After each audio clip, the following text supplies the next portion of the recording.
સમાચારમાં આગળ વાત કરવી છે અમરેલીના દરિયાઈ વિસ્તારમાં એક શંકાસ્પદ બોટ દેખાય છે। જી હા, જાફરાબાદથી 20 નોટિકલ માઇલ દૂર એક અજાણી બોટ દેખાઈ હતી। માછીમારોએ વાયરલેસ મારફતે આ બોટ પ્રમુખને જાણ કરી બોટ એસોસિએશન દ્વારા કોસ્ટગાર્ડને આ અંગેની જાણ કરવામાં આવી છે। કોસ્ટગાર્ડે હેલિકોપ્ટર દ્વારા તપાસ શરૂ કરી હતી। માછીમારોને દરિયો ન ખેડવા હાલ તો સૂચના અપાઈ છે। જાફરાબાદ, ચાંચબંદર, ધારાબંદરના બોટ માલિકોને સૂચના આપવામાં આવી છે। બોટ માલિકોને તાત્કાલિક બોટ પરત લાવવા માટેનો આદેશ આપવામાં આવ્યો છે। હાલ તો તમામ જે બોટ છે કિનારે લાંગરેલી દેખાઈ આવે છે। માછીમારોને અને બોટ માલિકોને પણ હવે કહેવાયું છે કે હાલ જ્યાં સુધી આગામી વિગતો ન આવે, આગામી આદેશ ન આવે ત્યાં સુધી માછીમારોને દરિયો ન ખેડવાની સલાહ આપવામાં આવી છે।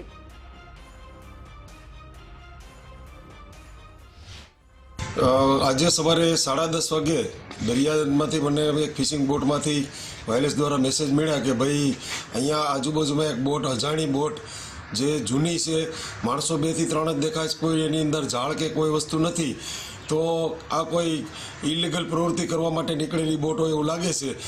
એમ છતાં મેં મારા કહેવાથી આ બોટો, આપણી ફિશિંગ બોટો જાફરાબાદની એની પાછળ જ ગઈ તો એ ફૂલ સ્પીડ મૂકી અને ત્યાંથી આગળ નીકળી ગઈ।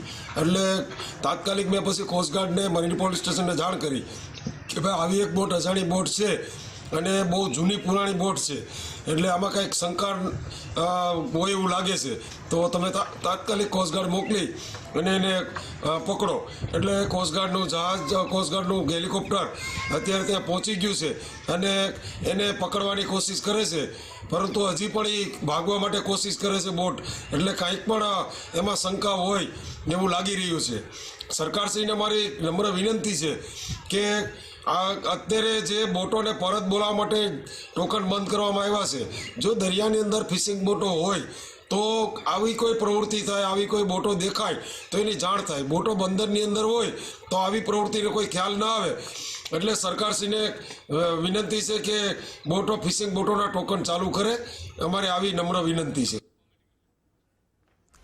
તો હાલ તો અમરેલીના દરિયાઈ વિસ્તારમાં આજે શંકાસ્પદ બોટ દેખાય છે। કોઈ ગેરકાયદે પ્રવૃત્તિ કરવા માટે કેટલાક લોકો આવ્યા હોય તેવી આશંકા પણ છે, અને આ લોકો કોણ હતા, ક્યાંના છે, શું કોની સાથે સંકળાયેલા છે, કોની સાથે સંપર્કમાં છે, એ તમામ દિશામાં હાલ વાતચીત ચાલી રહી છે। એ તમામ દિશામાં અત્યારે તપાસ ચાલી રહી છે। આજ મુદ્દે અમારી સાથે રાજુલાના ધારાસભ્ય હીરાભાઈ સોલંકી જોડાઈ ગયા છે। હીરાભાઈ, સ્વાગત છે આપનું ગુજરાત ફર્સ્ટમાં। અહીં અમરેલીમાં દરિયા કિનારાના વિસ્તારમાં એક 20 નોટિકલ માઇલ દૂર એક શંકાસ્પદ બોટ દેખાય છે, અને આ બોટ કોઈ ગેરકાયદે પ્રવૃત્તિ માટે આવી હોય તેવી શક્યતા માછીમારો અત્યારે વ્યક્ત કરી રહ્યા છે। આપનું શું કહેવું છે? આપની પાસે શું વિગતો છે આ શંકાસ્પદ બોટ મુદ્દે?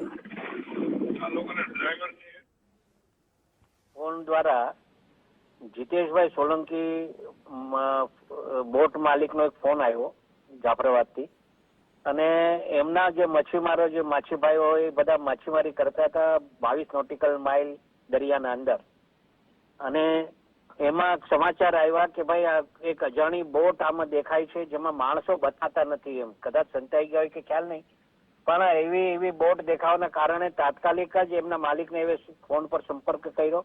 એના માલિકે અમારા સાથે સંપર્ક કર્યો। અમારા પર ધ્યાન ઉપર આવતા જ આ તાત્કાલિક જ આ શંકાસ્પદની આ બોટનું ધ્યાન ઉપર આવતા અમે કલેક્ટરશ્રીને ધ્યાન ઉપર આ બાબતે મૂક્યું છે, અને એ જ મચ્છીમારોનો ફરીથી એકવાર ફોન આવ્યો હતો કે ભાઈ હમણાં હેલિકોપ્ટર પણ ત્યાં આવી ગયું છે, એટલે કોસ્ટગાર્ડની બોટ હજુ પહોંચે છે, કેમ કે 22 નોટિકલ માઇલ હોય એટલે અહીંથી ત્યાં પહોંચાડવા માટે 3 કલાક ત્યાં પહોંચાડવા માટે જવું પડે બાય સી, એટલે એવી રીતે હેલિકોપ્ટર પહોંચ્યું છે ત્યાં।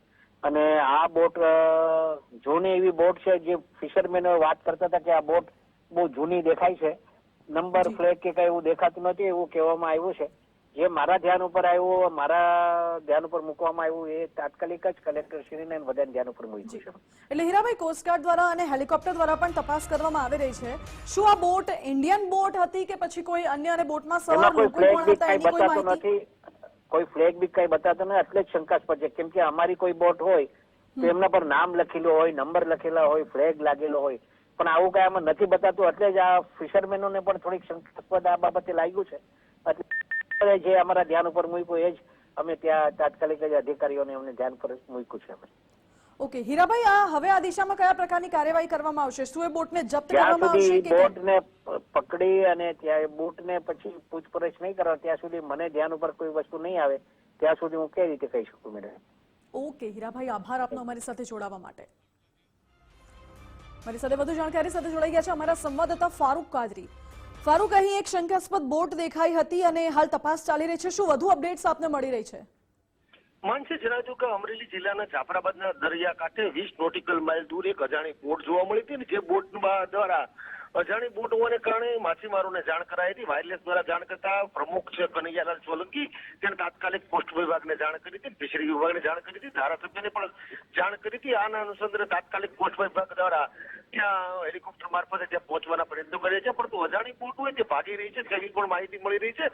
પરંતુ જે રીતની વાત કરી હાલ જે રીતે દરિયાઈ સુરક્ષા સીમામાંથી ઘૂસણખોરી થવાની પૂરેપૂરી શક્યતા હોય ને પાકિસ્તાનની આ શક્યતા હોવાને કારણે દરિયાઈ સુરક્ષાને ધ્યાનમાં લઈને માછીમારોને તમામ બોટો છે તે ફરજ બોલાવી આપવામાં આવી છે. જી ફારૂક, આભાર આપનો.